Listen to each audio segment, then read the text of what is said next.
This conference will now be recorded. The polite lady that lets us know that we're all being taped now. And I'd like to welcome everyone to AMG Entertainment Network Conversations. I'm your host, Bruce Glasgow. I'd like to let you know this show is brought to you by B&S Designs Digital Marketing for all your marketing needs. And joining us on the show today is the couple of legendary folks here.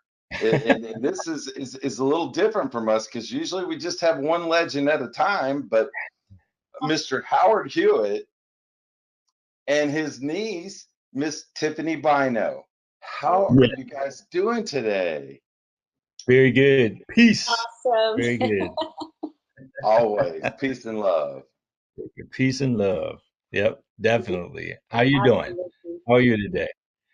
Absolutely fantastic. I always say I There you go. wake up on this side of the dirt. He gave me another one. And tell me Yep. where you want me to go. That's Like right. I, it's like I always say, every day we wake up is another chance for us to get this thing right. You know what I'm saying? And it's like, just a blessing. It's a blessing, always blessing of life. Yeah. Period. Yep. It's the And it first thing also I just do. gets you to really appreciate family even more too, because you can't reach out and touch like you used to. See, it's when you see, like I'm looking at your face, and that just warms my heart to see because those You, things really matter. You know, you tell me, Bruce, I mean, we see each other all the time. We talk on the phone all the time, but even these things really, they matter. they So do. They really do. I mean, it is. You have learned.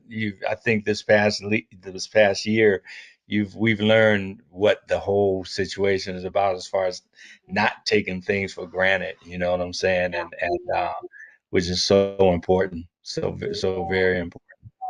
Yeah. yeah, It's yeah, funny how I always say, God and family and they matter and their priorities, but a lot of times, I'm involved in so many projects. Sometimes my actions don't actually show what comes out of my mouth. And right. this whole past year has just been a time of action. I can Yeah, actually spend Hmm. time with immediate family and yeah, pay attention to my wife and see my son and my granddaughter and Hmm. and and show through actions what my words have been saying. right. That's right. Because love is an action.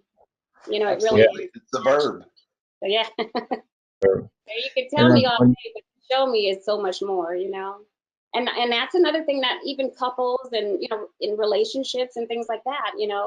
It's like you hear in the beginning when you're stuck in the house, 24/7, you're like, but it teaches you how to gel and how to how to respect those things and move past them.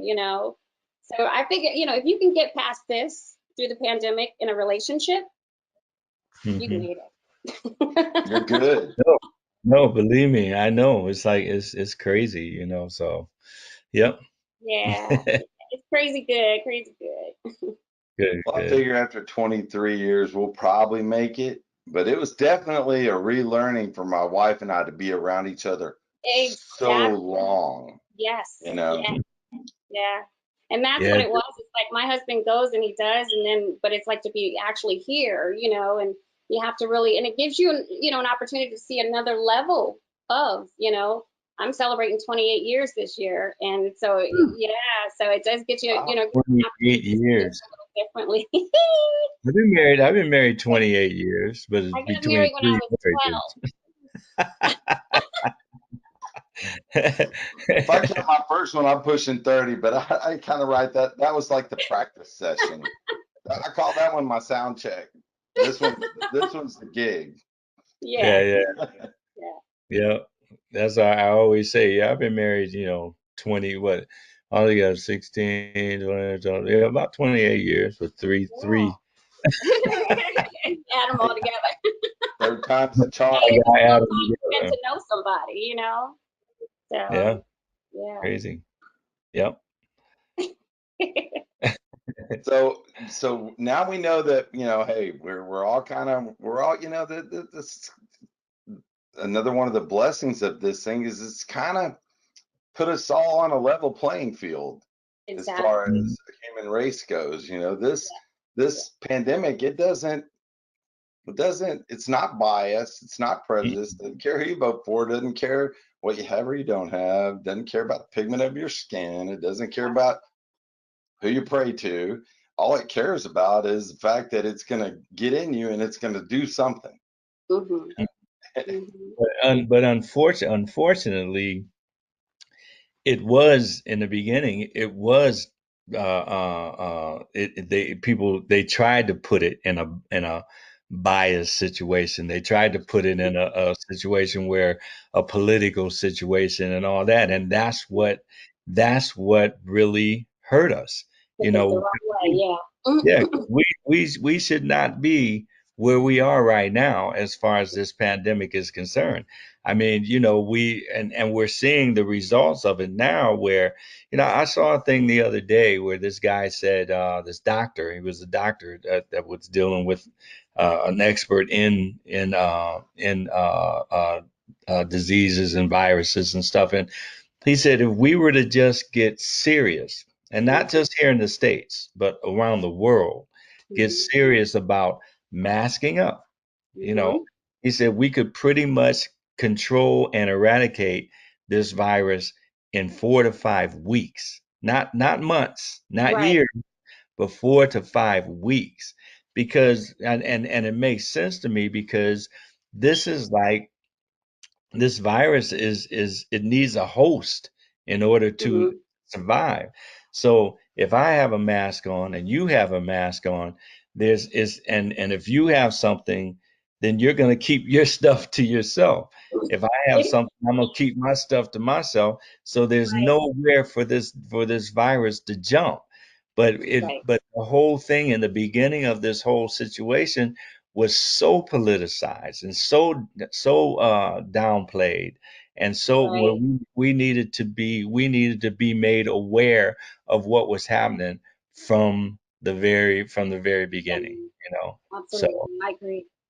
yeah. I totally Yeah, they were so busy trying to point the finger and blame someone and it's this fault or that fault. I have business partners that do business all over the world, so I knew what was coming back in December, actually end of November of last year, when all this agree. started breaking out in Wuhan, and I knew it was coming, and I was Hmm. like, we better I mean, get it yeah, I mean, together. it was great.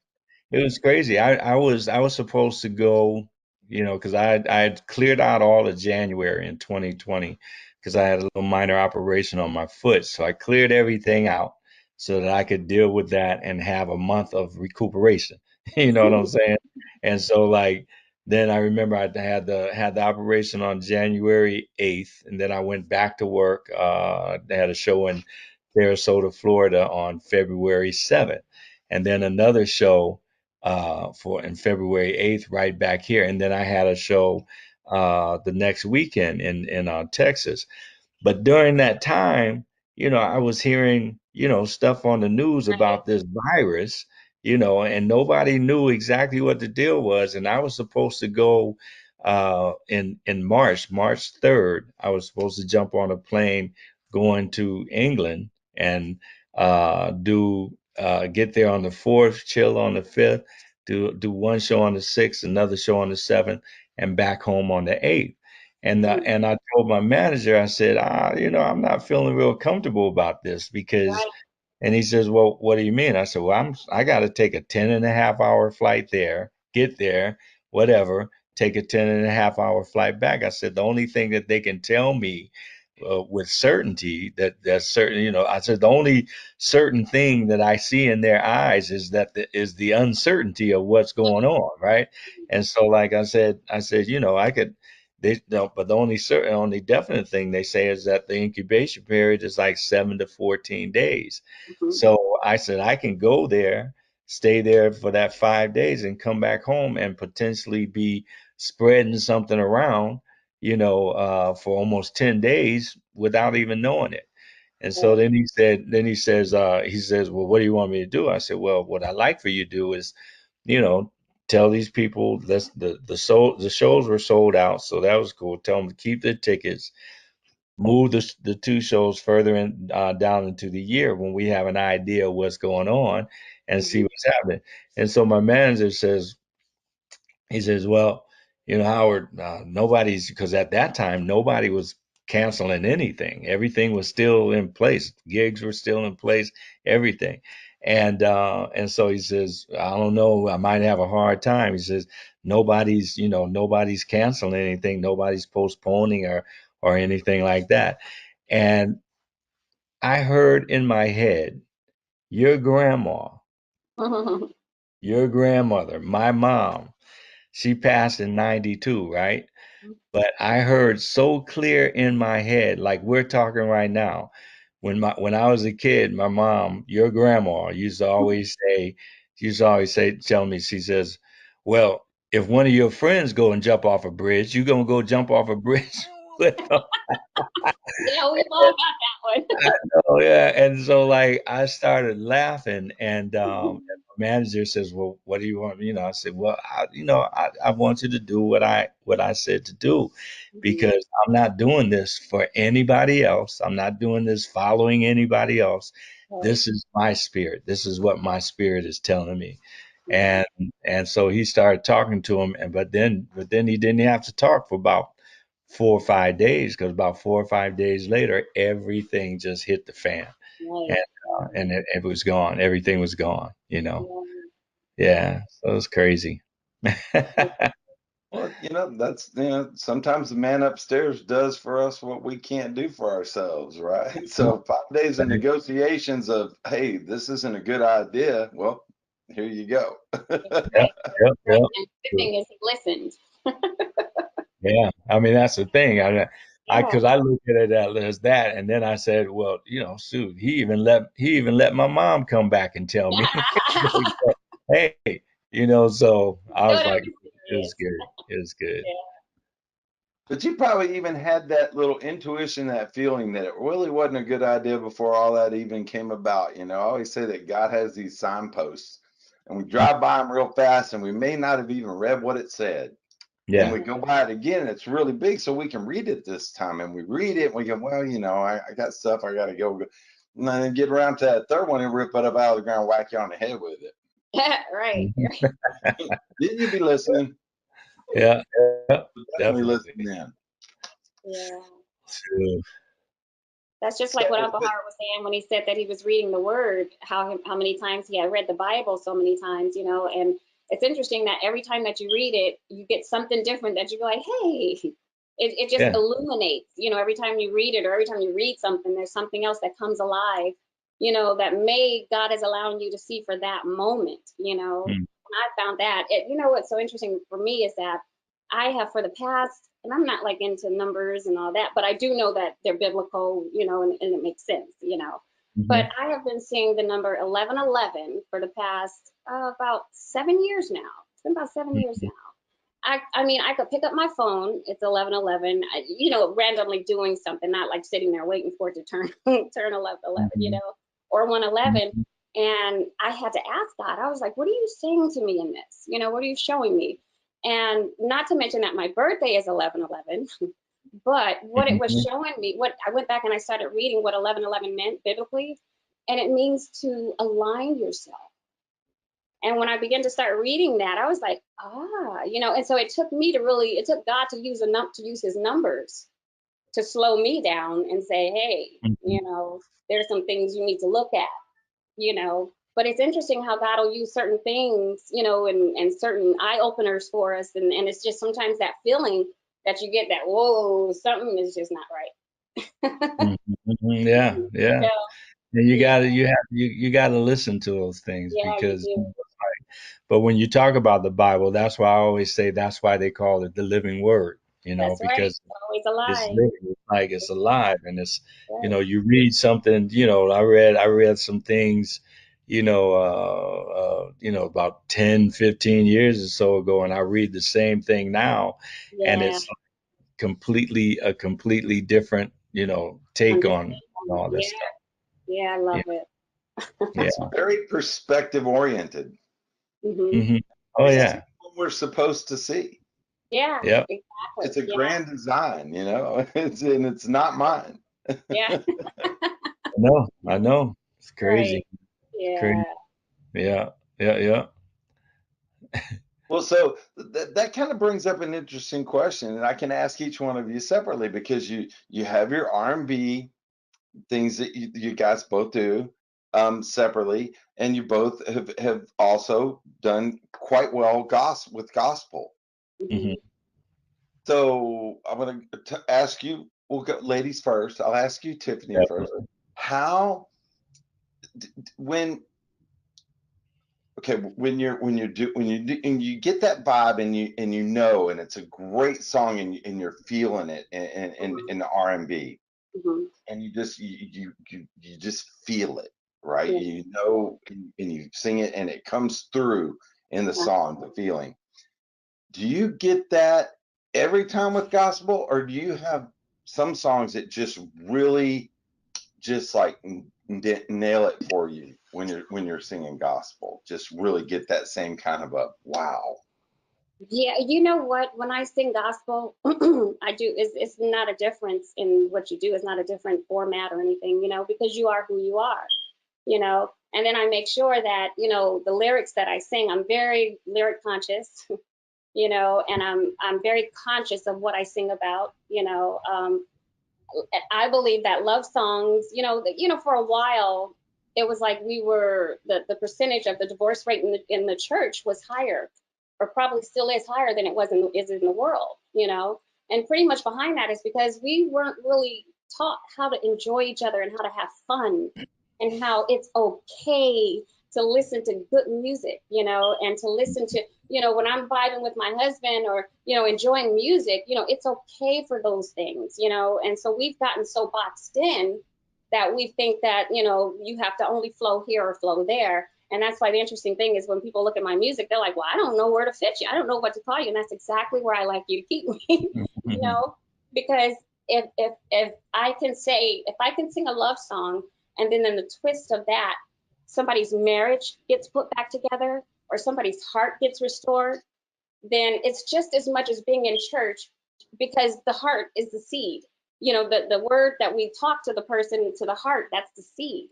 So it was planted. It's the same system. You know what I mean? So it's going to render the same results.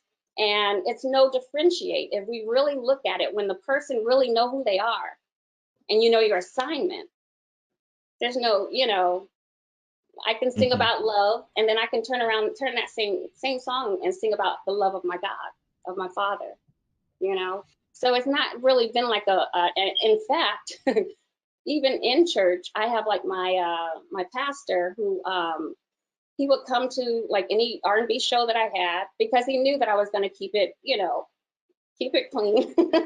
And keep it Hmm. okay, But still, in all, he was with his wife and he wanted to enjoy himself. So we're coming to a place now to where we're realizing that it's okay to enjoy yourself. Saved Hmm. people like to have fun too. Hmm. Right? Yeah, it's Hmm. true. I mean, that's so true. It's like, I mean, that at because I mean, I thank God. Sometimes I hesitate saying I even wrote "Say Amen," because it was like it's such a gift from my heavenly Father. And but I remember uh, at some point, every solo album has always had an inspirational song on it. Every solo album. That was because of a promise that I made to the Lord, before I left the group. But then some years later, I forget what year it was, but I forget how long ago it was, but I did a complete inspirational album called The Journey.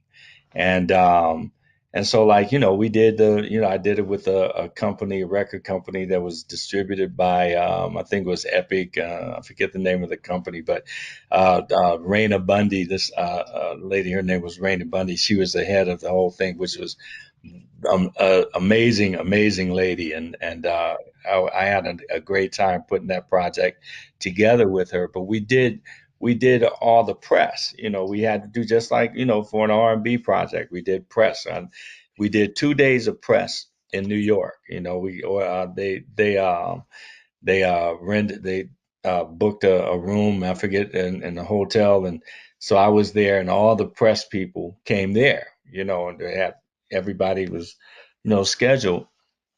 And I remember this one guy came up, the first guy I think it was, and he says, "Well, does this mean that you're gonna be singing gospel, or you still gonna be singing secular music, Right. like that?" And so like I sat there and I thought for a second and I said, "Well, I really have never done secular music in my career ever. And he says, well, what do you mean? What do you mean? I said, well, secular basically means without God, you know, and there's never been anything that I've done without God. I Right. said, there's a big difference between singing about love and romance and singing about sex. I That's don't, right. s- don't sing Right. about sex. I Right. sing about love, romance. God is love. He put that whole thing together. Yeah. He's the architect of love. And so like it's like, and what was so sad sometimes as far as say amen was concerned, what was that I would come in contact with some people sometime through the years that well, I never listened to Say Amen because it was on a secular album. I'm like, wow, that's crazy. Right. Just missed out. Kind of nuts, yeah. So Right? yeah, and so like it's like wow, but Say Amen reached everybody that Say Amen is it reaches everybody Say Amen is supposed to reach, That's you right. know, and so that they sometimes you have that whole you know, uh, what I call country club type of religion, Mhm. where if you don't believe and do this thing the way that I believe and do this thing, then it's not valid. But we're all responsible for our own relationship with God, Christ, the Holy Spirit. And some things and the whole thing to me is about, because my rite to passage really was again my mom, and when I was a kid, because I started singing when I was when I was 10, and we had the Hewett singers, and me and my sisters, and they backed me up, and we had a bass player, guitar player, drummer, three organ player. We were cold blooded, and so like and my mom had a radio broadcast every Sunday morning. And she was number one in her slot, for years, for like 35, 40 years. She was eventually inducted into the Radio Hall of Fame in Ohio.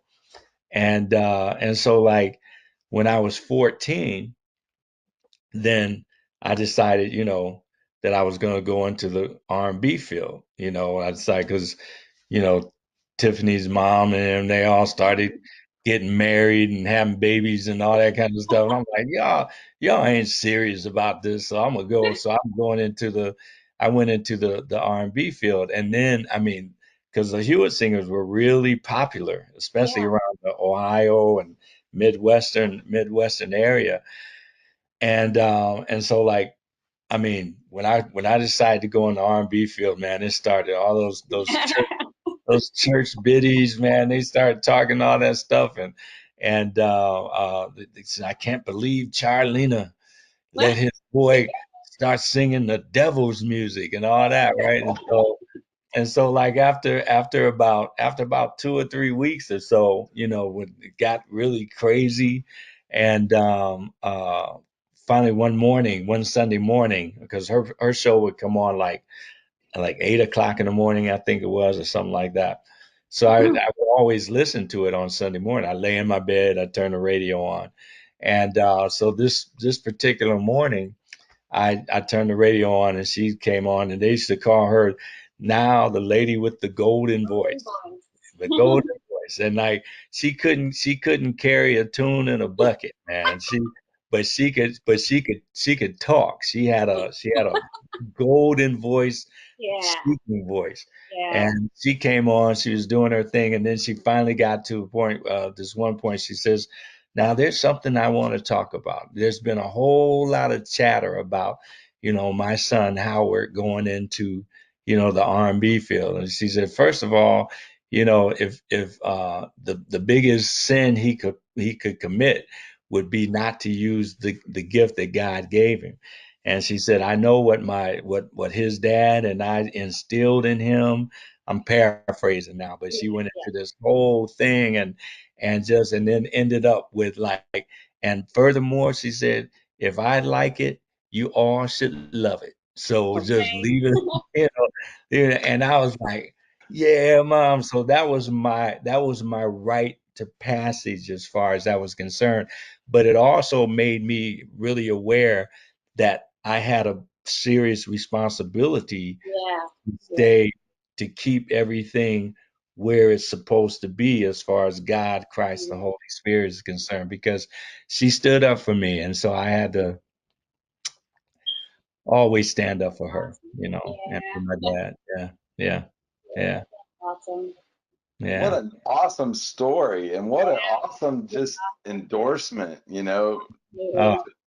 to send you on your way with blessings like that. I mean, yeah. that's Yeah. She was awesome. Yeah. I remember when I finished my first CD, that's when she was in the hospital, and she wouldn't let anybody take the headphones off of her ears. And she's sitting there dead, and because she's a tap dancer, so this was her favorite thing when she couldn't tap dance anymore. So Yeah. yeah. I mean, she was really like the push. I left 2 weeks after I graduated high school to move to New York, and my grandmother was the one that really was like, go, go. Yeah. And I did that, and it was like, she's definitely been the pillar and the rock and then the wind beneath the everything, right? She literally, I mean, literally, she's the one that literally kicked me out on stage when I was 10 years old. She Yeah. said, "No, boy, you going out there, man," and kicked me out there. And like, and it was like, I mean, once I got out there, it was like, okay, You knew this how is to all right. swim, This is cool. This is cool. So you know but she was like, I was fortunate enough to have like support from my mom and my dad, and you know a little, I mean, my thing, they knew what I was about, because I was about music, and so, you know, as long as I kept my grades up and I stayed out of trouble, right? I was out. I mean, I was doing cabarets from 12 to 6 in the morning, from 12 midnight to 6 in the morning, when I was like 15, 16 years old. Wow. So, and like, and so as long as I kept everything cool, um, I was good. It was good, so yeah. I love that. Some of the most successful people in the industry that I've talked to, it started just like that. They had very supportive parents. Yeah. They Mhm. had parents that instilled in them those morals that Hmm. would guide Mhm. them throughout their careers, That's right. Mhm. That's right. That's and right. they stuck Found that to that. Yeah. the foundation. I'm a foundation guy. I don't Yeah. believe anything. I don't believe anything can stand without a strong foundation. This chair that I'm sitting in, if they didn't put the nuts and bolts together from the beginning of this whole thing, I wouldn't be sitting here too much longer. It would fall down. So I believe that, and back in the day when I was really a kid in our neighborhood, I would see them, building houses. There'd be a lot. They build the house, they dig the hole, and they would take forever. They take forever putting the foundation together. But Hmm. once the foundation was put together, Well, boom, the house came up like that. And what's really significant about a strong the foundation that they took forever to hmm. build, they could tear that house down and build a whole nother house on top of it, as long as the foundation was cool. So like, I'm a foundation guy, praise Absolutely. God. Got to build that house on rock, not on Yep, sand. Right. That's yep, right. yeah, exactly. You better. Well, that's awesome. I mean, I love that story, by the way. And thank you so much for sharing that. I mean, that's personal, and thank you for sharing it with our viewers, with me. I mean, it warms my heart to hear stuff like that. It really Mhm. does. And that I can see on your face that it's just been a driver for you, I mean, Mhm. throughout today. Yeah, yeah, Yeah. definitely, definitely. And not to That's mention what she had a birthday recently. So hey, what? I said not to mention she had a birthday recently. Who, So mom's yeah, birthday? Yeah, yeah. yeah. Yep, That's yep, awesome. yep. So I mean, she's been, like I said, she passed in '92, and Tiffany's granddad, my dad, he passed in '81. So it's it was. I always think about sometimes, I was just talking to some people about this today because I always wonder when my dad passed, I was 26 years old, right? And that's an age where I'm still developing stuff. I'm still developing the kind of man that I want to become, or and I always wondered about what kind of man would I be today if I had my dad to bounce some stuff off of, for just 5, 6, 7 more years or whatever, but then you have to say, God doesn't make mistakes, That's he doesn't make mistakes. So everything that he was supposed to give me before he left here, he gave right. it to me. That's So, right. you That's know, right. Right. yeah. And You every got day it he already. continues to give you more too. Mhm. Exactly. Exactly. And he's probably still giving you a little guidance from up there. Absolutely. He doesn't do Absolutely. it face to face. Yeah. I hope so, but then I think about that and I say, nah, I want him to be kind of resting easy. Because like when I do get up there, when I get up there, I'm gonna run him ragged because I haven't seen him in so long. So like, I kind of want him to just be chilling, and enjoying, what and getting stuff prepared for when we get up there. So, my dad was an amazing, amazing, amazing guy. Totally. I got a lot of my compassion, I think, from my Yeah, dad, and absolutely. yeah, and so he was very essential in my development as a man. Yeah. Yeah. He's Yeah, so just very gentle. yeah, yeah, he was. I was just talking Yeah. about him earlier today. I was telling one of my friends, I said it was so funny how my grandfather had this, he reminded us of the Fonz because he always had to comb his hair. And so he would comb his hair, but he would keep this little comb in his pocket. Back Yep. then we had the little sturdy combs. So he would put his comb in his pocket and it would go ribbit, ribbit, and it would sound like a frog. And we would run around, Grandpa got a frog in his pocket. And when we got older, we found out it was a comb and he was just railing the dog one. That He is was funny. hilarious. He was a kid. He was a kidder, boy. He was like, Do you and remember don't that box he and had? Do you remember the box he had that if you opened it, it snapped you got shocked? yep. And don't tickle his feet. You would end up on the other side of the room. It was crazy. It was crazy. He was like he was, Yeah. but Funny. Wow. I keep one of those little black combs. I rarely use it, but my dad walked around with the one in his pocket. God rest his soul, his whole life that I knew when Yeah. I knew him. And according to my mom, well before I was there. And so I have one still to this day in the bathroom, and I think about him every time I see it. I like I said, I very rarely use it, but I think about him every time I see him. And my yeah, dad's little favorite thing was like the little pack of gum when you pull it out and it snaps your finger. Snaps. it's crazy. But it's Oh, funny. But fun. It's funny what you remember. Like every time I smell like bacon and eggs and coffee, coffee. I I think about my dad. I think Yeah. because every morning he was a postman. He was a mailman.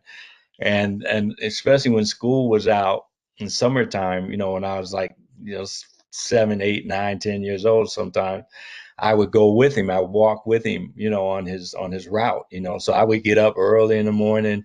He'd be fixing breakfast and the whole thing, and then we would go. He would have to sort his mail, go to the post office, sort his mail, and then we start walking. And it was some of the most amazing times as far as like questions that I would ask. I'm like 8 years old. I'm asking a plethora of just like any kind, all kind of stuff, and just and when I think about that, I remember he came before he passed. He came out here to visit me one time, and I picked him up at the airport, and he said, I said, he said, well, son, I'm gonna be here. I'm not gonna drink any coffee, no coffee, you know. I said, "Ah, that's good, Pop. That's good. That's good." Because I wasn't drinking coffee at the time. I just started drinking coffee last like 10, 15 years or so. But by the time the end of the day came, he was going through my cupboards. You don't have no coffee here. And where are the eggs and bacon? And then, yeah, I had eggs and bacon, but I didn't have any coffee. I said, "No, Pop, we can go down to the store. We can go buy some coffee. That's no problem." But he was like, "Yeah, man." He's like, "It's crazy, you know." Yeah. That's awesome, though. I mean, it's such wonderful memories. Do you get to pull a lot of that into your writing? Into my writing, Yeah. when I write, it's funny because I write love songs. You know what I'm saying? So everybody's asking me during this time, have you written any songs during COVID period? And I'm like, I write love songs. I'm not seeing a whole lot of love around. What am I gonna write about? Love Yeah. in COVID-19 or something like that. I just wrote something last night, and that was taken from, because my fiance and I, kind of put things on hold, right in the beginning of this whole thing. So I finally wrote something about that last night, and just like I was,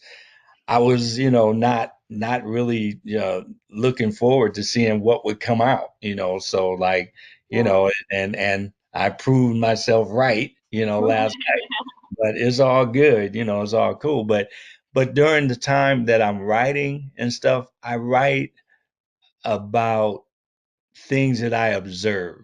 And a lot of women especially ask me, "Are you as romantic as your songs and all that kind of stuff?" And I'm like, "Wow, that would be very tiresome to be that all the time."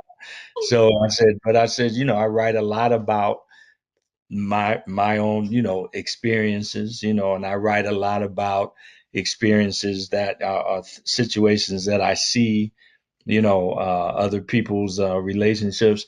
And then a lot of stuff that I write are things that I wish I was like that. You know what I'm saying?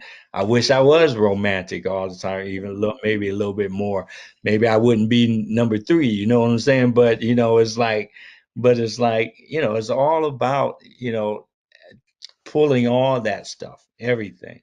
And I would imagine that, especially some of the inspirational stuff was probably pulled from the my foundation, as far as the way I was raised up and the things I was raised up around and stuff. But it's like it's just, some songs are like, pulling teeth. You're trying to put it here and place the phrasing there and make sure this rhymes here and all that kind of stuff.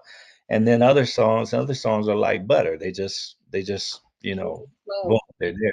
Yeah. Yeah, they just flow. That's it. Yeah. And the Yeah. people I've I talked tend to said the ones that flow are usually the ones that just really are the one. That's yeah. the single that just pow. Yeah. Yeah. Yeah. I find in writing that it's especially in this time, that because a lot of well, I didn't start off doing R&B and love songs. I pretty much well, I kind of did, but I won the Apollo Theater when I was 16, 3 times when I was 16. And I was doing Whitney Houston at that time, so I was doing love songs, but my whole I kind of went away from the music for a little while when I had my daughter. My daughter was born with a heart condition, which at that time it was like she was like the third child in the country to ever have it. And so when she was born with that, it was like music was not important, even though it was deep down in there. I just had to suppress it a little bit. It was like her world, because I didn't breathe life. I didn't give her life. God did. So that meant that my life had to be put on hold so that she could be whole, and so I did that. And so in the midst of doing that, I found myself writing out of the place that I was in, so I found myself writing a lot of gospel music, a lot of songs that really had meaningful lyrics, seasons, because, and it's interesting because it seemed like anytime that I would put a gospel song out, it was God speaking to me, and it was him speaking to me, telling me, because, in those moments, I find that those songs were the ones that said, okay, hold on a little bit longer. You can hold on a little bit longer, and so it was those things that ministered to me first. And it, went through a journey to where I really had to really know God for myself, have a relationship with him for myself. Throughout all that, my daughter was healed. She's 25 years old now. She's had 2 open heart surgeries, one when she was 9 and one when she was 12. But you would never know until this day that anything was wrong with her. And the funny, interesting thing is that when a lot of the doctors, when she was born, they would say, because what a dextrocardia is, where your heart is flipped. And so being that she had 2 holes in her heart, they couldn't fix it without actually putting a mirror in front of her heart and actually, operating it that way. And so she came out of it with people that have dextrocardia, usually have Down syndrome, usually have like a whole bulk of other, things that they, the issues that they deal with. Well, she didn't have anything. She just had her heart just reversed, And so God used that. And I said, God, it's so ironic that you would use her heart to fix my heart. And that's kind of the journey. When it comes to music, that's why lyrics mean so much to me, because they help me get out of the places that I find myself getting stuck in sometimes. So, I mean, I tell you, Bruce, I mean, and listening to Tiffany talk now, I mean, I've always been doing my thing, and all that, and I think I left Ohio when I forget how old you were, Tiff, when I first left Ohio. But I mean, I don't remember. But when she started singing, I was so proud. I was just so proud, and then also to see her take it as seriously as she's taking it, and it's not, because that's the whole thing, is that you have to be serious about what you're doing, and you have to be, it's about, this isn't playtime, right, it's not a time to, like, like people, people always talk about longevity. I mean, that's what my whole thing was about, is mm-hmm, like longevity. I wasn't getting into this business to have a couple hits and then I'm right, out. right, This is what I've done all my life. I mean, I've had one 9 to 5, and well, I had a bout with insanity. I went to the Air Force when I was like 18, but I was supposed to do 4 years, and I did 10 months, 11 days, and 4 hours, and got out, honorable discharge, full benefits, everything. But other than that, I had a job working in the women's shoe department at this department store when I first got out here when I was like 20 years old. I had a ball. I tell you, I had a great time, and worked it for about 7 months before I went overseas with this group that I had been the show group I had been rehearsing with.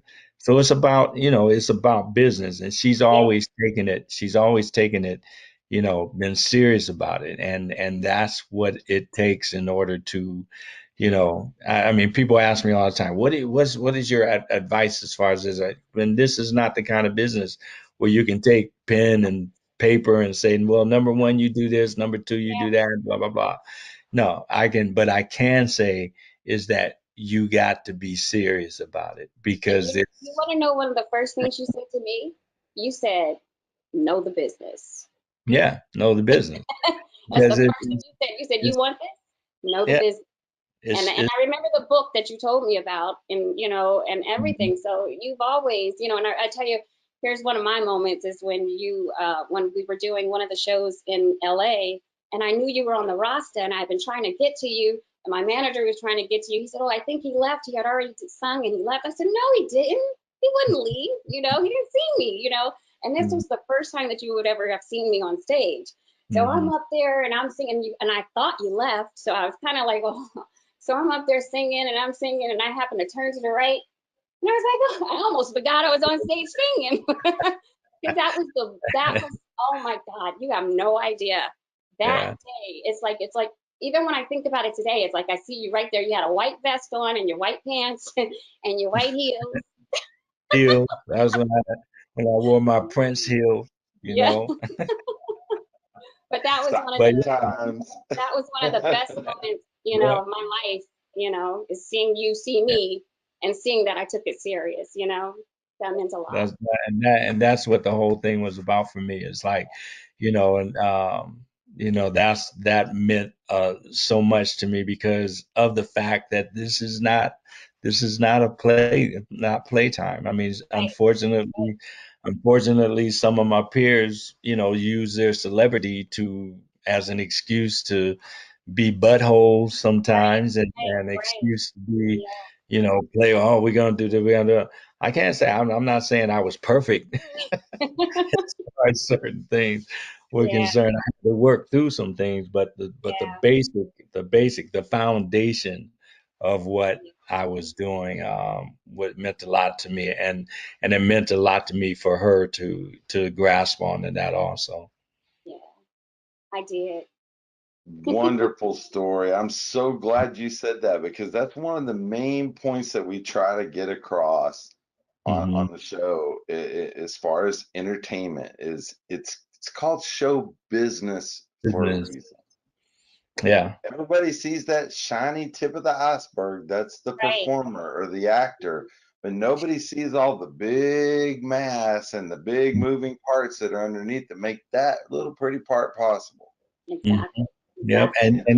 and as an artist, you have to know it, and I mean, I've seen both ends of the spectrum during my career, and back in the day, some cats would say, "Don't talk to me about no business. I got a I got a manager, an accountant, I got an attorney, business manager, the whole thing. I'm about creativity." Well, Mm. a lot of those guys are broke now. Exactly. Hmm. Yeah. But then you fast forward now to where it's all about the Benjamins. It's all about the business. It's not, Right. well, now the creativity is lacking. You know what I'm Exactly. Good saying? point. So Good point. now you gotta figure out that happy medium right in the middle Yeah.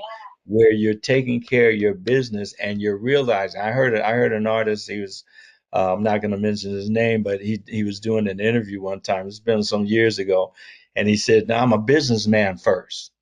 Hmm. No, no, no, no, no.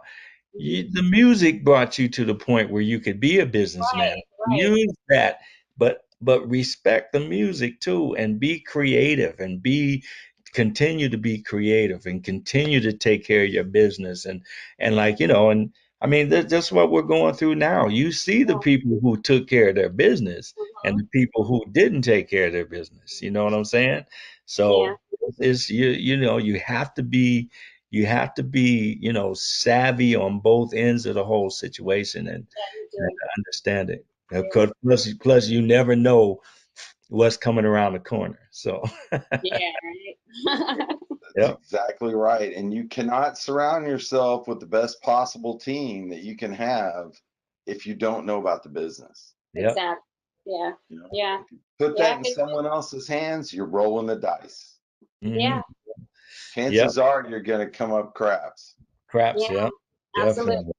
in this Absolutely. industry because there are way more people that will take your money than there are that are here to support and uplift you. Exactly. Exactly. In the name of elevating you. I'm gonna take Exactly. the money to take you I know. somewhere. I love what you said about the, taking care of business because, that's Yeah. how you make it through the lean times. I mean, we Right. grew up that way. You know, Right. everything's great right now, but you know what? You put it away for a rainy day because the rainy day's coming.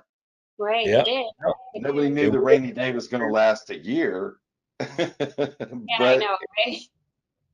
you know, those of us that prepared, we're doing all right. Right. Right. Yeah. Those of us that can actually hear and actually, be led, I think that's the key right now is being led and hearing, what God is saying in this season, you know. And to me, it's like, you take for like what Uncle Howard said earlier, we take for granted friendships, relationships, because we're going and we're doing. And I've had so many. I'm in my hometown now, excuse me, and I've had so many friends that I haven't had that I didn't take the time and go see like I should have, And so now you're kind of like, you're kind of confronted with that, And so or to appreciate it more. Let me say that. So you Hmm. appreciate, the friendships a little more, and you don't, tend to allow the busyness of the world and the busyness of our lives to just, to not allow us to stop, and say kind things and nice things and edifying things and positive things to one another, And that's what I Right. find we need in this season. There are so many people. I was watching Megan and Oprah, and it was interesting how I was watching, and it was like in her eyes, you just saw so much hurt and so much pain, and Hmm. then also so much more that she wasn't saying, you could just see it in her face, And as a woman, it just, it's like it could, I mean, I could only imagine, you know what I mean? I could only imagine being confronted with those things. And my heart just went out to her, as far as what's going on. And how do you feel about that, Uncle Howard? The Meghan Harry thing. Yeah. It's like, I mean, that's a historical monarchy, that's been going Yeah. on forever, and there's certain things that are embedded in that whole situation. You have to realize that, and not to say that it can't change, and it is changing. Yeah. It's like just like every place else, and Everything just else. like yeah, Exactly. just like every place else, here, over there, the whole thing. I mean, I've spent a lot of time through the years, over in the UK and stuff, and there's a lot of stuff that they, as a society, they have to overcome, Hmm. as far as like, the way that they've done their whole situation, because there's never been a thing where, and so you tread lightly as far as some, because but Yeah. history is history. Yeah. There's never been a situation where they've gone anywhere and said, okay, all right, let's learn how to cohabitate with these people. Right. You know Right. what I'm Right. saying? Right. It was about, no, you are the subject of the queen. This is our Mhm. stuff here. You are our subjects. You know what I'm saying? Right. But the way that whole thing backfired on them was like, okay, if you're a subject of the United Kingdom and the British Empire, then that means you have a right to go over there and live over there. Hmm. So UK is maybe just as big as California. That's Hmm. it. And Wow. it's an island. And so like you got all these people coming over there from Muslim countries, from this country, from that country, from that country. And so, but just like here in the States, it's a browning up that's starting to take place. So, they have to flow with that, because it's an inevitable process. And Right. just like here, it's an inevitable process. And I think those were certain things. There's certain people that don't want to give in to that, but you Hmm. can't help but give in to that. Yeah. Yeah. That's what's happening.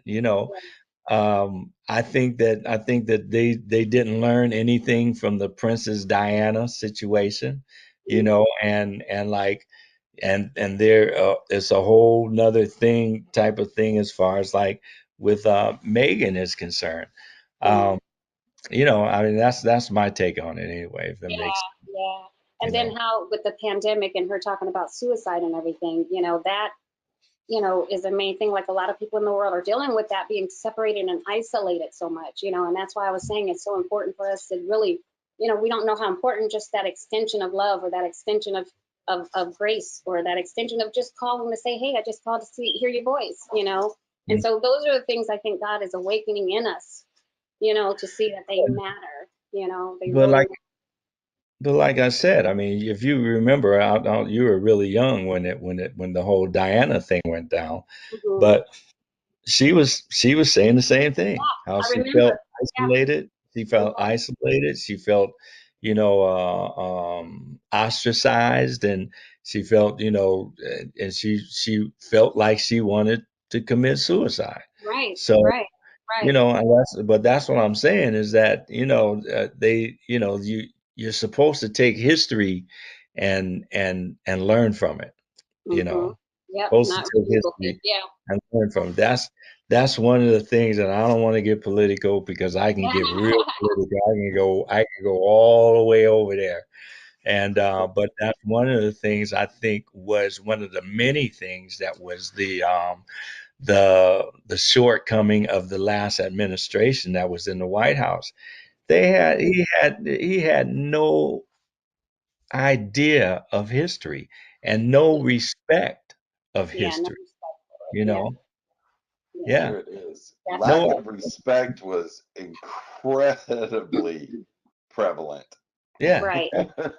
definitely. I mean, and you can't have a clear path of where you're going if you don't know where you come from.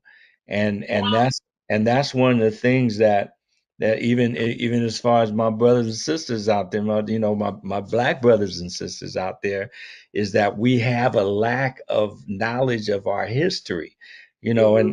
and we have to there's a book that your cousin Stevie is pushing, and I got to get back with him because it's really important, but it's a Black history book. People people have to understand that American history is Black history.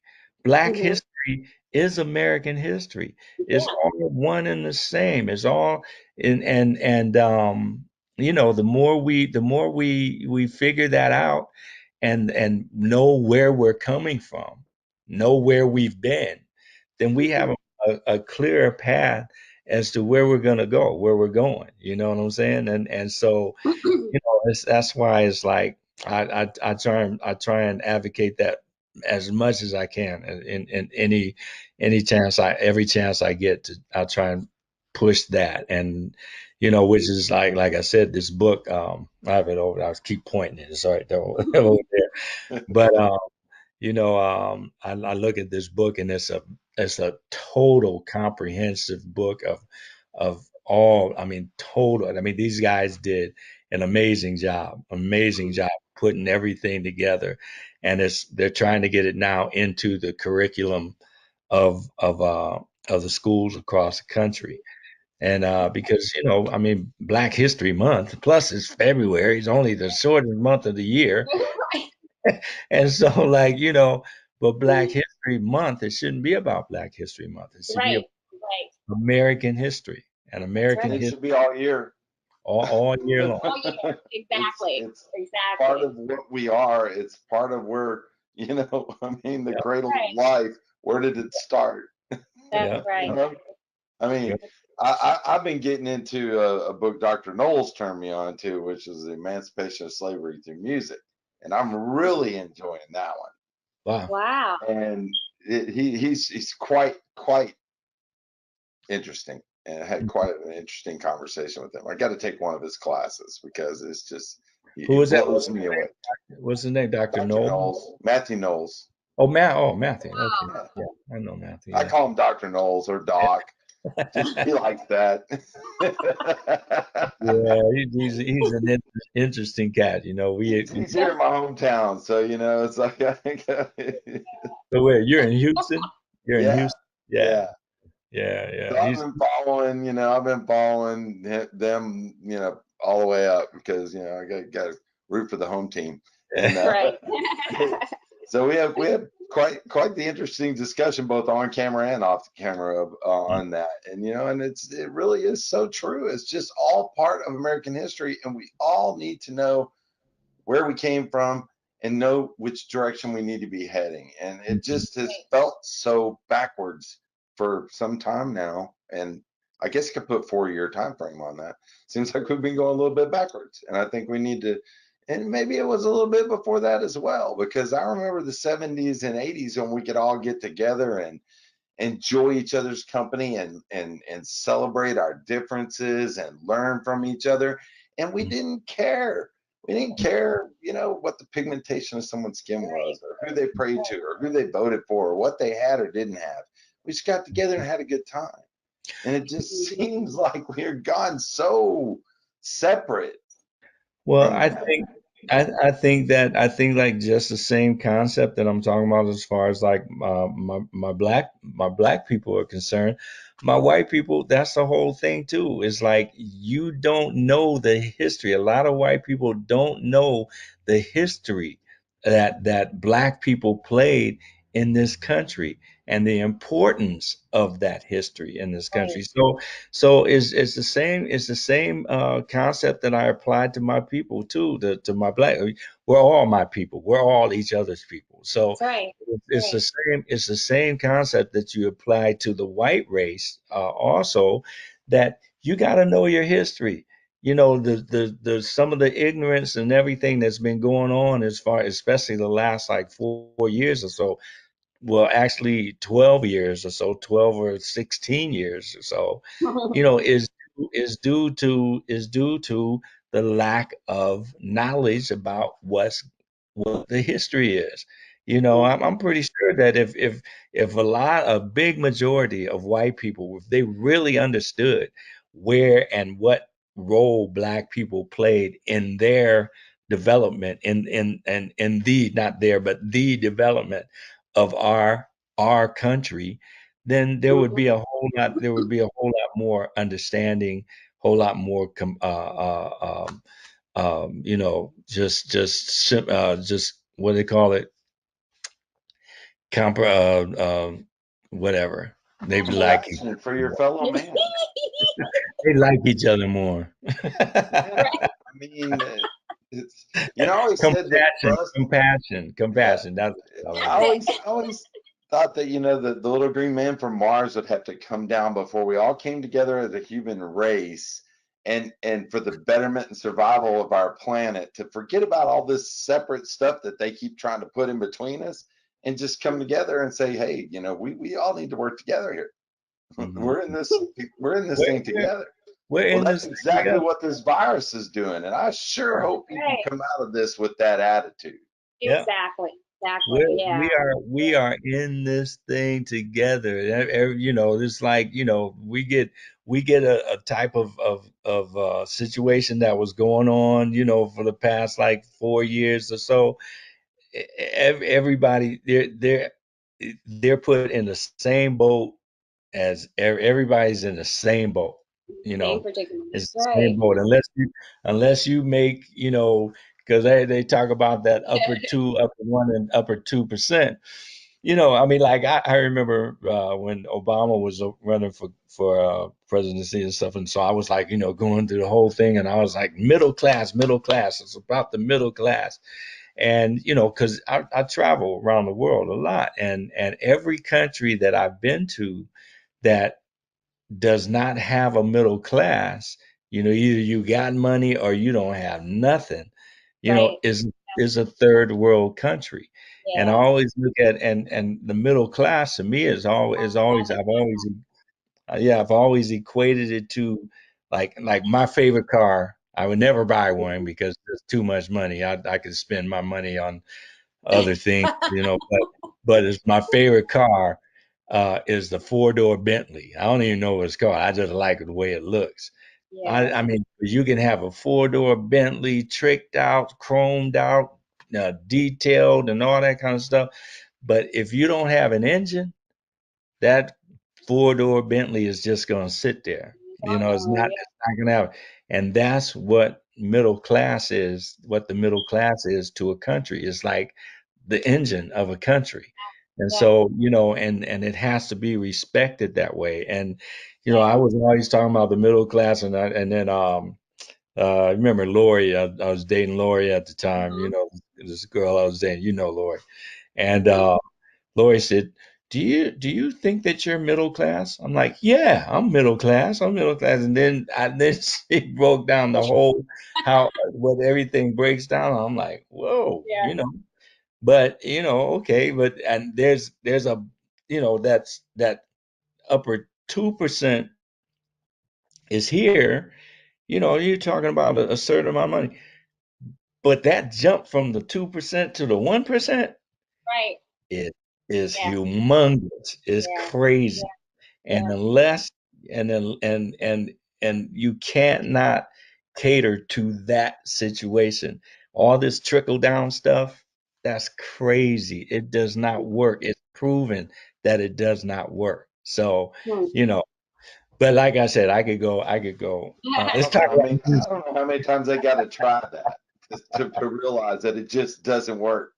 thank Yeah. you. I mean, Trickle and up, it's not trickle down.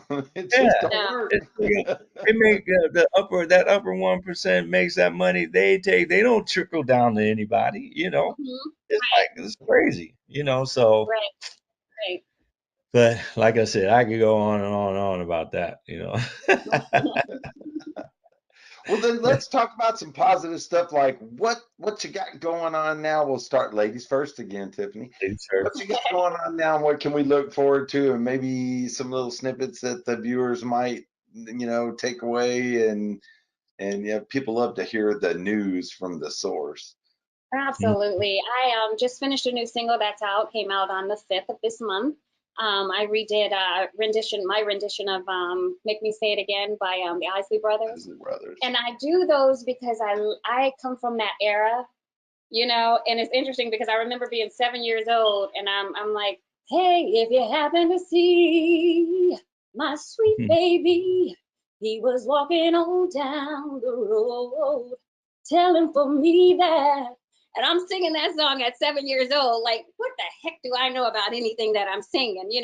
So now I have an awareness and an appreciation of all the music that I've once loved, back in my childhood. And so it's important. And even today with, the way music is, how you were saying how we really got, everything's so technical now and we've gotten away from, and so it's important for me to bring those songs back, for today's era so people can really know this is the root. We talk about the root of history.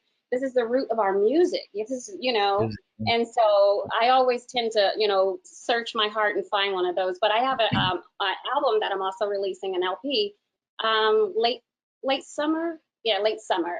So no, early summer. Sorry. So and that's going to be titled 11/11. 11 Oh, I 11. wonder where that came from. I know. It's my time. I'm claiming it. There you go. There you go. And That's I what love your I love. rendition of the Isley Brothers song. And I was like, oh, that's what I'm talking about.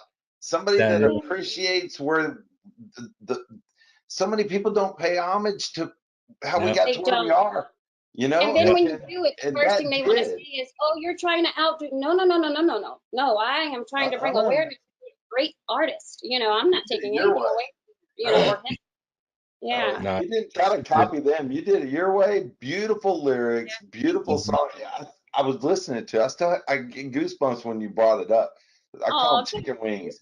God gave me this gift that when I hear a song that I know is going to be the thing, I get chicken yeah. wings. And Wow. Well, thank God for those chicken my wings. wife, she freaks out because she loves all the music shows, and I could be walking through during rehearsals, and chicken wings go off, and I say, "There's your winner."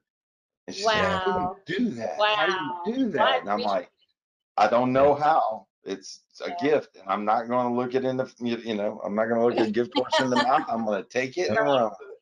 That's right. yeah. I appreciate it. I'm taking I it love, too.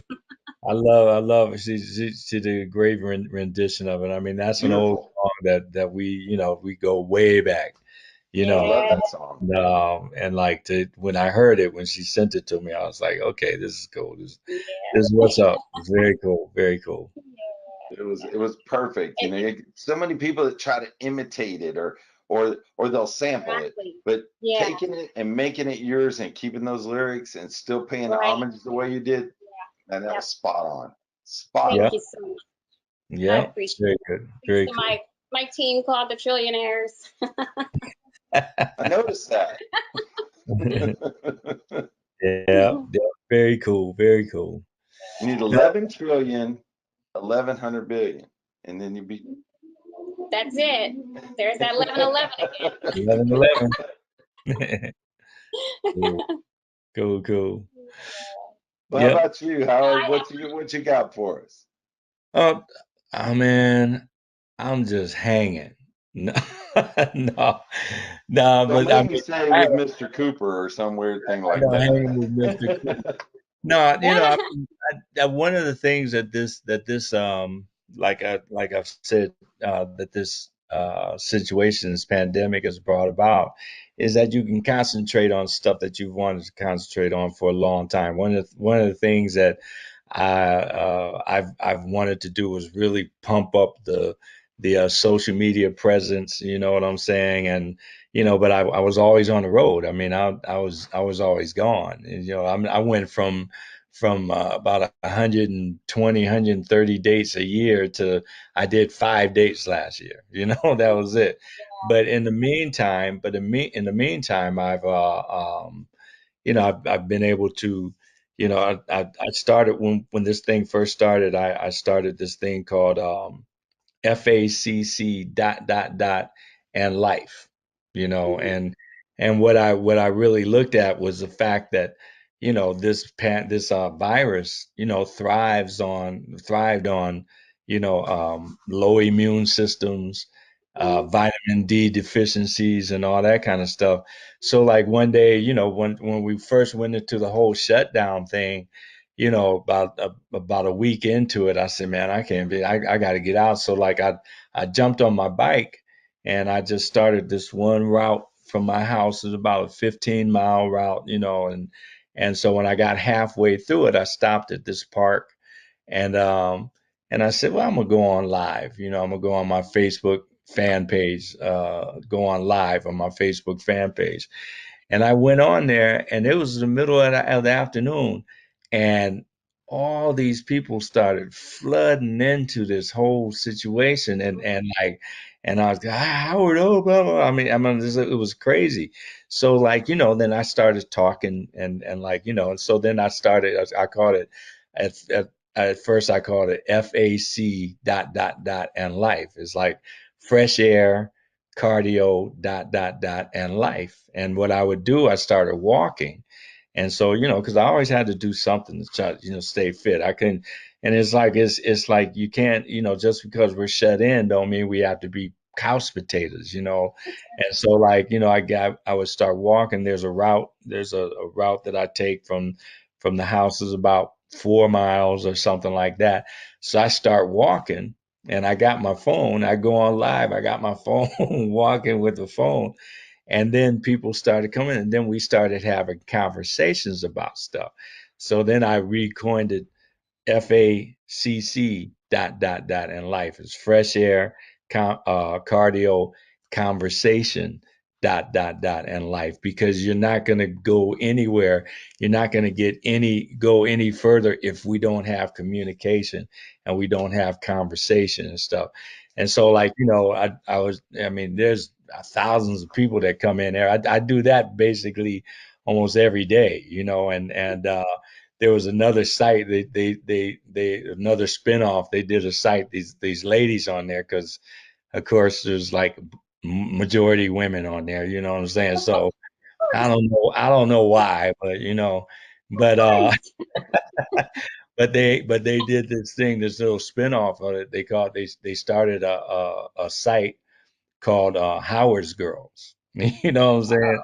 And so they got about 400 ladies on there and stuff, and they were talking, "Oh, you should come and you should join it." Nah, nah, I don't want to join. Y'all talk about what you want to talk amongst yourselves. So so like they started that, and I do that almost every day, And then I also started at the beginning of this whole thing. I started the what I called the shut-in mini concert series. Right. So on Friday nights, I go on and do about 30, 35 minutes, I have my tracks and all that kind of stuff. And I go on and do the thing. And my people, they were trying to get me, you should monetize the page. And I'm like, but these people have been supporting me for the last 30, 40 years. You know what I'm saying? So I want to give this back. I want to give this to them. I just now started, like about 3 or 4 weeks ago, putting my Cash App up there. They said, you should at least put your Cash App up there. So, okay. I'll put the Cash App up there. And so, I've been doing that and just recording. I had to get all kind of new equipment here at the house so that I could do a bunch of the Zoom stuff and a bunch of virtual shows. I believe that the virtual situation is here to stay. You know what I Yeah. mean? I Here for a believe minute. that, yeah, I believe that once we should learn and get the equipment that we need, learn how to reach our audiences, because the bottom line, if I play Chicago or I play Houston, right? And when I play Houston, I'm just playing Houston, Mhm. and how many people see that show will be determined by how big the venue is. Mhm. But when you do a virtual show, like when I do my FACC walks or the Shut In mini concert series, I mean, I'm getting people in from Italy, Worldwide. from Spain, from the UK, from Amsterdam, from all over the world. And so, like, if you can figure out how to capture your audience, my Mhm. thing, what I'll do, what I want to do when I start, even after things open up, is that I want to incorporate 3 to 4 virtual shows a year, you know, and, Mhm. maybe one every 3 months or one every 4 months, depending. And just, really that will just be a part of the schedule, so figuring that out and figuring out different ways, but the key to that is to figure out how to reach the bulk of your audience and stuff. Yeah. So, Absolutely. working on that, working on tunes, redoing some things. I did a deal with some people where we're gonna redo a couple of my old songs, and so then we own the masters and all that kind of stuff.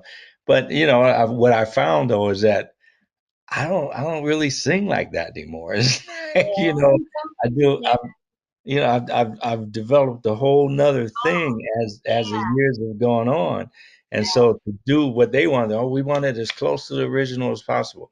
Well, I do these songs every night, every time I do a show. So I've developed a whole nother thing, as Yeah. far as executing them and stuff. So it's going to be interesting. I just really started on. We're going to just do 3 songs. I just really started on it on one of the songs last night. So, we'll figure it out. We'll figure it out. It'll Yeah. be cool. Cool. Looking forward to hearing that because that's growth. We grow and Yeah. we change as time goes on. And it's not, I'm Right. not the same guy I was yesterday. I mean, That's these right. these these songs these songs are like 30 years ago. I'm like, whoa, man, 30 years ago. So, I'm approaching them a whole different way. I you Absolutely. know I'm interpreting them a whole different way when I do it. So I gotta, I have to listen to the original, because in some cases I haven't listened to the original in years, In a years. long time. Yeah. Yeah. Yeah. So it's gonna Huh. be Yeah, they're gonna be it'll be good. it'll be They're gonna fun. be Yeah. good because the good music is timeless. Yeah. And Yeah. and that's It is. that is like the golden age of lyrics, man. It just Yeah. is. And Yep. it's Yeah. so I hope we get back to that after all this because it just seems to be a very big missing component that lyrics are not Yeah. as important as they used to be. Man, Mm-mm. there's a Everything's but another guy, I'm sorry, but there's a comedian, Dion, what's his name? Dion Cole, right? This mhm. cat hilarious. But he does a skit where, like, I was in the club the other night, and this old school song came on, and it's like they said, I'll give you the moon and the stars and the blah blah blah blah blah blah blah blah blah blah blah blah. And he said, man, these cats must have had a personal relationship with God, because like they giving them, and even more. He goes through this whole thing, and he says they don't write lyrics like that anymore. They don't write lyrics like that. I can't say what he said, but he said cats now, they don't talk about that. They say, I give you, you know what I'm Yeah, saying? And that's it. And my then dad, when he, I finished the CD, I let my dad sit and listen to it. You want to hear what my dad called it? My music that I just evolved to? right, Baby making music. baby making music. Yeah. And he was Yeah. like, oh, I Yeah. see where you're at. I'm like, yeah, Yeah. They've been Ain't calling, nothing wrong with that. nothing that's wrong. right. They've Might been make calling a my music. career out of that. Right. Yeah. They've been calling my music baby making music I know. forever, forever. Guys will come up to me Forever. all the time. Guys will got. I mean, if I had $1 for every time a guy said, "Man, you helped me out so much." I mean, I thank you, thank you, thank you. I'm like,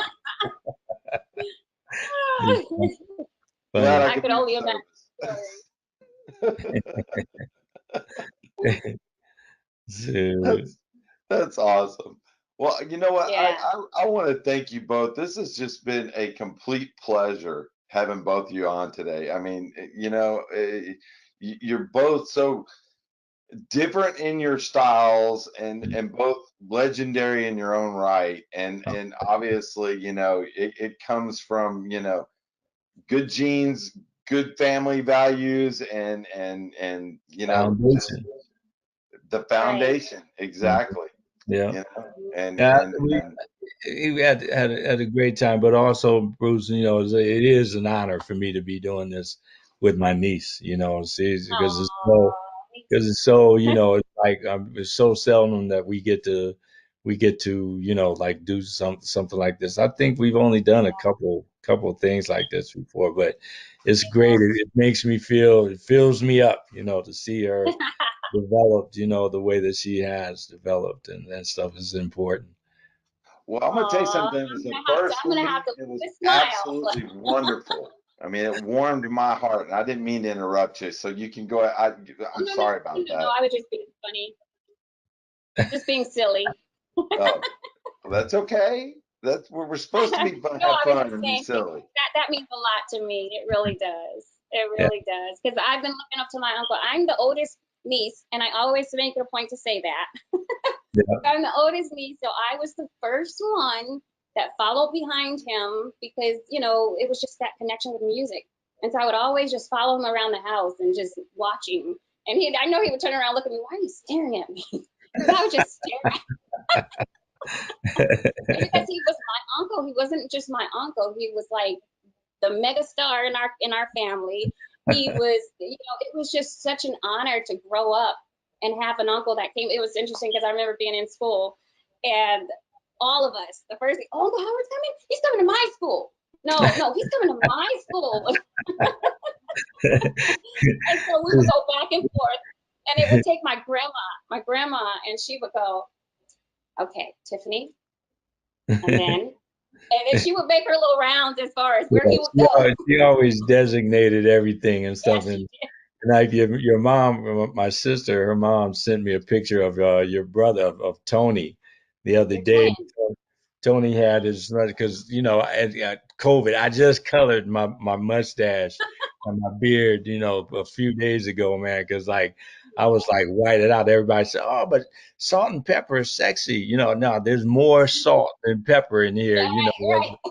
Right, right. She sent this picture of Tony, my nephew.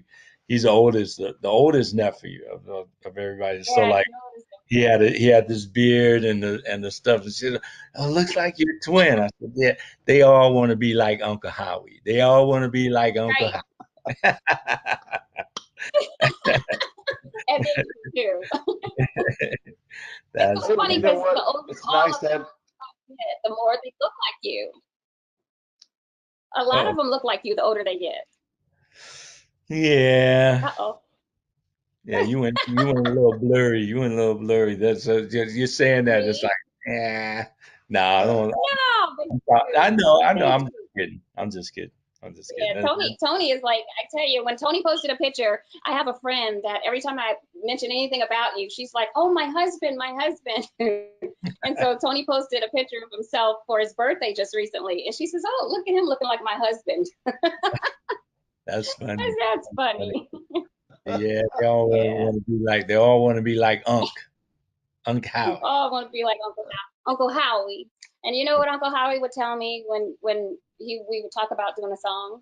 He would go, because he has this way of talking with his back jaw. And so he would say, I can't do a little song with my niece.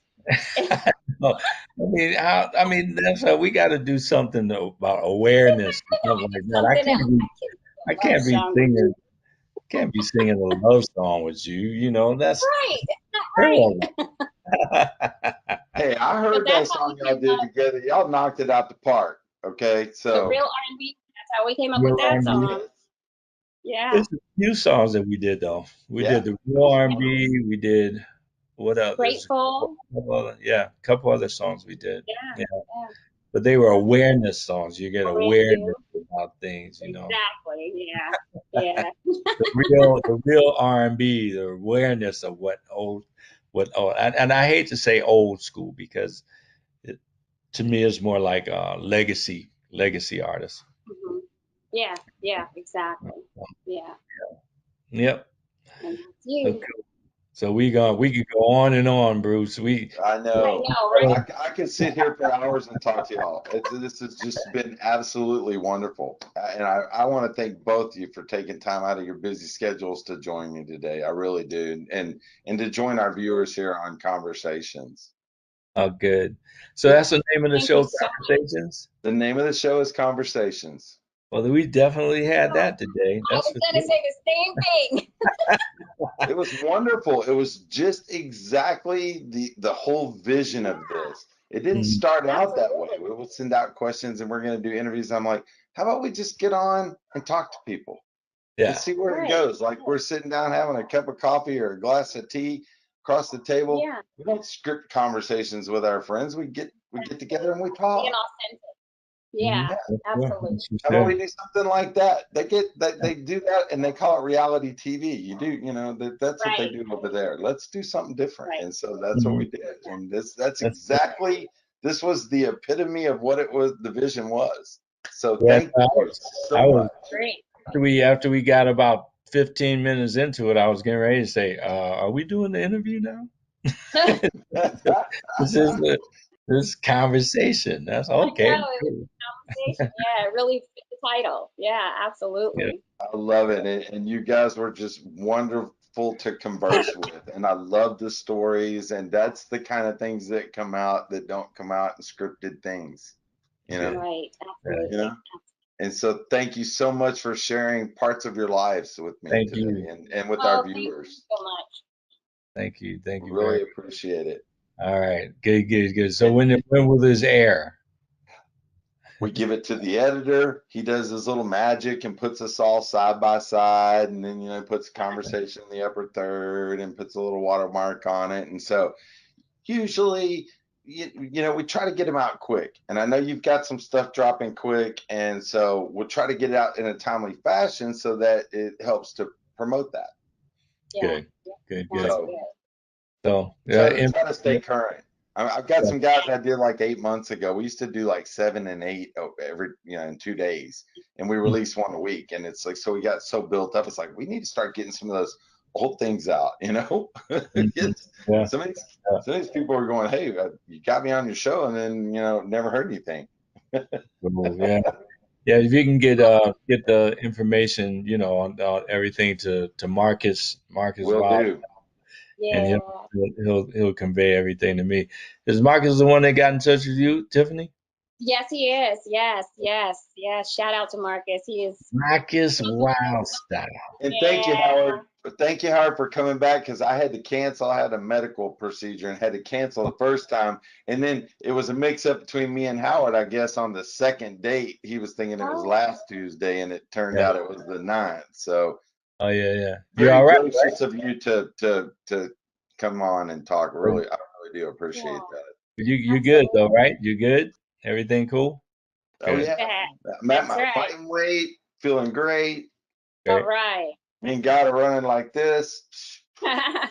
Good. Good. That's cool. That's good. Cool. Well, Gotta do you stay guys healthy. mind before we cut it off, doing a video drop for the show or for my business? Do you mind doing that? Sure. Not at all.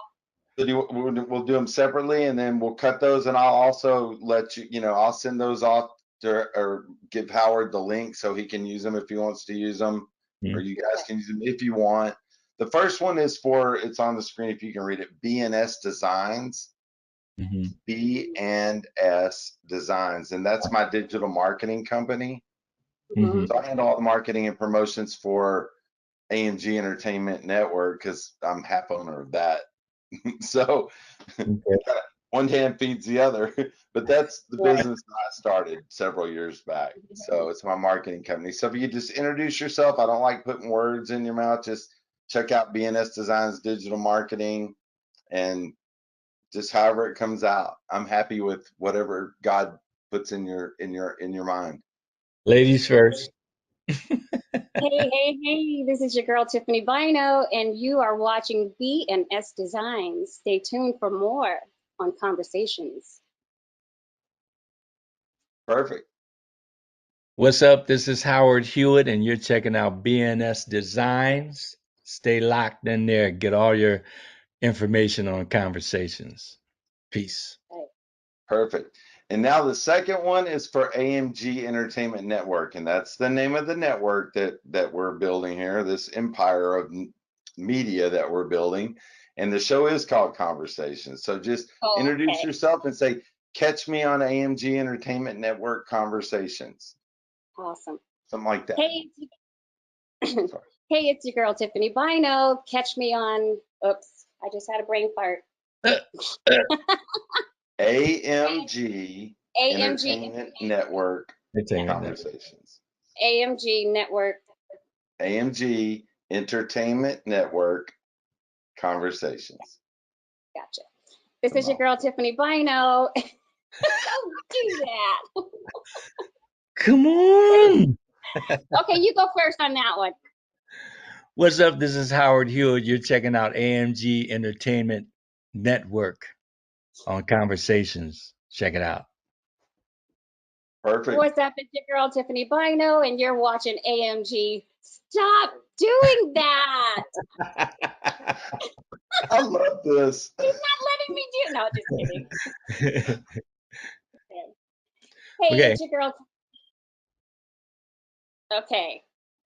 Okay, wait. My screen froze. Uh-oh. I'm just kidding. It did not. I'm just kidding. Hey, it's your girl Tiffany Bynoe, and stay tuned for AMG Network Entertainment with Conversation. Yes, it's dyslexia happening. Did I say it Network backwards? Entertainment, AMG Entertainment Network. Hey, it's your girl Tiffany Bynoe, and you are stay tuned for AMG Entertainment Network with Conversations. Do it again. There we go. You got it? That was pretty good. I'm going to do mine one more time. Say You want to do yours one more time? one more time because I hesitate. AMG Entertainment. What's up? This is Howard Hewett, and you're checking out AMG Entertainment Network right here. Check out the Conversations. God bless. Beautiful. Beautiful. Once See? again, thank you so much. Much success. And I hope we get to do this again sometime. It was just such a pleasure. That'd be Such great. a pleasure. Hey, I'll come back when I have something that's gonna be put out there and stuff. We can promote it. That would be great. Absolutely. We love helping promote people. That's what Yeah. it's what we built this for We're real. working on a new video to go with the Make Me Say It Again, excuse me, Make Me Say It Again video. So we're working on that. So stay tuned I'm for that. looking forward to that because the cool little glitched out cover art stuff was cool, but Yeah. I was like, oh, I'm already getting these visions because I do digital marketing, so I make commercials and stuff for people. I wasn't an in front of Oh, the camera wow. guy, I was a behind the camera guy. Mike tricked Yeah. me into this. So now, so now I love it. And I love getting on with people and talking. So I have a ball. Thank you so much, So guys. Y'all, it was just wonderful. I had a blast. All right. You had a great time. God bless. Peace. thank you guys. Love you. Love. Love you. Love you, Tiff. Love you. See you soon. Bye-bye.